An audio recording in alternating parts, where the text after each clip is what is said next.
Good day, everyone. Today, we're stepping out on the usual classroom setting into the real world of principles of management, where ideas turn into actions and plans become an event.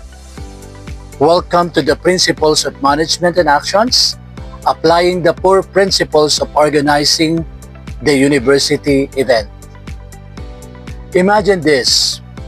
You've just been appointed as head organizers in one of the biggest university events of the year. It could be a pine racing drive, a sports tournament, a cultural festival, or a university foundation week. Sounds exciting, right? But it depends on how you will understand and apply the core management principles vis-a-vis planning, organizing, leading, and controlling. Today, you will just learn about these principles.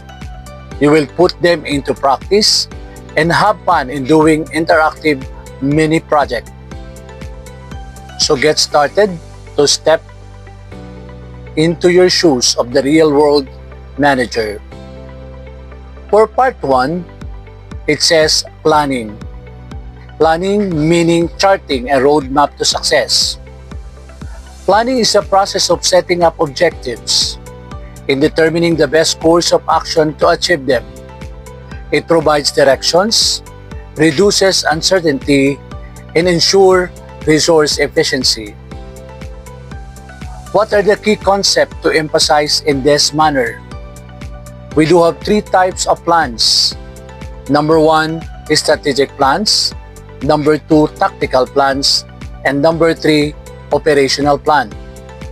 For the strategic plans, meaning it set a long-term goals or visions, usually a period of 3 to 5 years or more.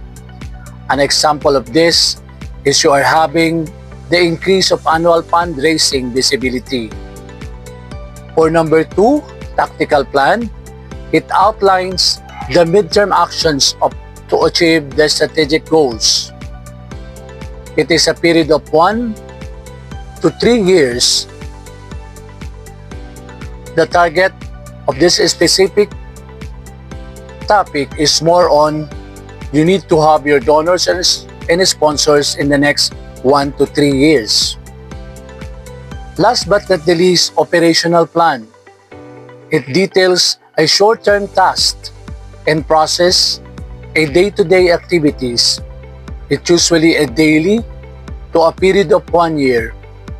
In this manner, the leader, and as the leader, your task is to assign the specific duties and set deadlines to your teams. Simultaneously, you need to create the SMART goals of your project, meaning you need to be specific, measurable, achievable, relevant, and time-bound. Also, you need to expand the example of planning the University Foundation Week on the following indicators.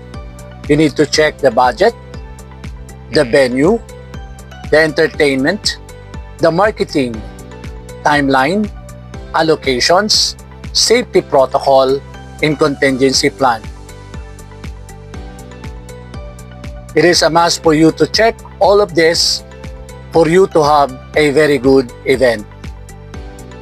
In this manner, you need to ask the questions as event organizers like describe the time you planned for the significant event, what worked well, and what could have been improved. For your guide answers, you need to have or to connect the experience and planning elements. If the goals is unclear, if the deadlines is unrealistic, you need to check the checklist if possible.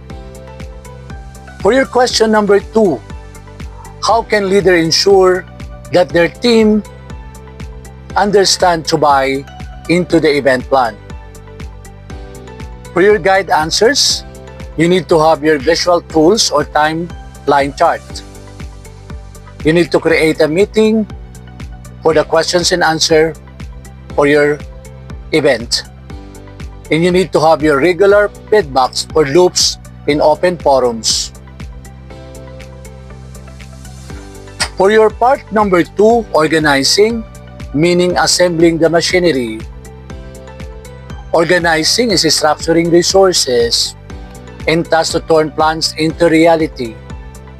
It ensures that everyone knows their roles, deadlines, and dependencies. What are the key concepts of this part 2? We do have organizational structures to follow. Number 1 is hierarchical. Number 2 is flat structures. Number 3, matrix structure. For the hierarchical, a traditional top-to-down structures with a clear level of authority. And for the flat structures, a few or no level of middle management is more on emphasizes the employee empowerment. Let's take a look on the matrix. The matrix structures combines functional and project-based structures. Employees report to multiple managers. In this manner, in delegations of the teamwork, it is a must for you to delegate the tasks with the strength and interest of your team, as well as you need to avoid task overload and unclear ideas for them. An examples of the Foundation Week event, you need to create a very good delegations of work, and you need to create a team like Team A, B, C, and D for the assigned task. For Team A, you need to assign to them venue, logistics, and equipment. For Team B are the registrations, scheduling, and restorations. For Team C, their task is more on the marketing, publicity, and promotions. For the Team D are medical and emergency team, considering the safety of all the attendees. For the tools to use is the organizational chart and the communication platform for proper communications. What are the possible questions to ask or to answers as a leader? How can a leader effectively delegate tasks to a team member? For your guide answers, you need to know the team members' strengths.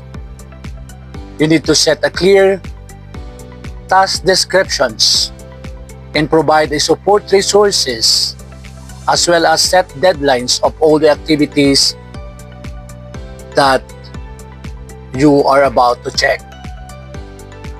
For the question number 2, what are the potential challenges of working in a team and how can they be overcome?